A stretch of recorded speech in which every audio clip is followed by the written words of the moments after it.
എനിക്കും എൻ്റെ വണ്ടിക്കും ഒരുപോലെ പണി കിട്ടിയ ഒരു വല്ലാത്ത ദിവസമായി പോയി ഇന്ന്. രാവിലെ തന്നെ ഒന്ന് ഹോസ്പിറ്റലിൽ പോകാനായിട്ട് വണ്ടി എടുത്തുകൊണ്ട് ഇറങ്ങിയതാണ് കേട്ടോ ഞാൻ. നേരെ വന്നത് എരുമേലിലുള്ള ഗവൺമെൻറ് ഹോസ്പിറ്റലായിരുന്നു. വന്ന സമയത്ത് അത്യാവശ്യം നല്ല തിരക്കായിരുന്നു. നെഞ്ചിനകത്തൊരു വേദന തോന്നിയിട്ട് അതൊന്ന് കാണിക്കാനായിട്ട് വന്നതാണ്. ഒരു ECG പോലും എടുത്ത് നോക്കാതെ ഡോക്ടർ പറഞ്ഞു ഇനിയും വേദന വന്നാൽ മാത്രം വന്നാൽ മതിയെന്ന്. അത് കേട്ടപ്പോഴേ അങ്ങ് തിരിച്ചു പോകാനായിട്ട് ഇറങ്ങി. 2 ദിവസമായിട്ട് വണ്ടിക്ക് തീരെ ബ്രേക്ക് കുറവായിരുന്നു. എന്നാൽ പിന്നെ ബ്രേക്കും കൂടെ അങ്ങ് മാറിയേക്കാമെന്ന് വിചാരിച്ചു. നേരെ സ്പെയർ പാർട്സ് കടയിലോട്ട് വന്നിട്ട് അവിടുന്ന് ബ്രേക്ക് ഷൂവിനുള്ള സാധനങ്ങളും പിന്നീട് വണ്ടിക്ക് ഓയിലും കുറവായിരുന്നു. അങ്ങനെ ഓയിലൊക്കെ മേടിച്ചിട്ട് നേരെ വണ്ടി കൊണ്ട് വർക്ക്ഷോപ്പിൽ കയറ്റി. ആ സമയത്ത് വേറെ വണ്ടിയൊന്നും പണിക്ക് വരാത്തത് കൊണ്ട് എൻ്റെ വണ്ടിയുടെ പണി പെട്ടെന്ന് തന്നെ ചെയ്തു തന്നു.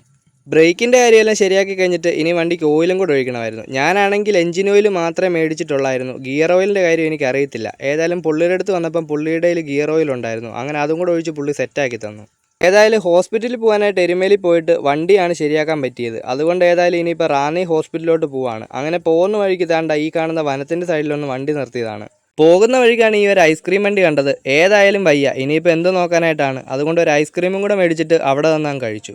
അങ്ങനെ നേരെ ഇപ്പം ഞാൻ റാന്നി ഹോസ്പിറ്റലിലെത്തി. ഉച്ചയൊക്കെ കഴിഞ്ഞത് കൊണ്ട് വലിയ തിരക്കൊന്നുമില്ല. ആകെ ഈ കാണുന്നത്ര ആളുകളെ ഉള്ളായിരുന്നു. അങ്ങനെ ഉള്ള ക്യൂവിൻ്റെ നടുക്കോട്ട് കയറി നിന്നു. ഭാഗ്യത്തിന് ഏതായാലും ഈ ഡോക്ടർ പറഞ്ഞ് പോയിട്ട് ECG എടുത്തിട്ട് വരാൻ.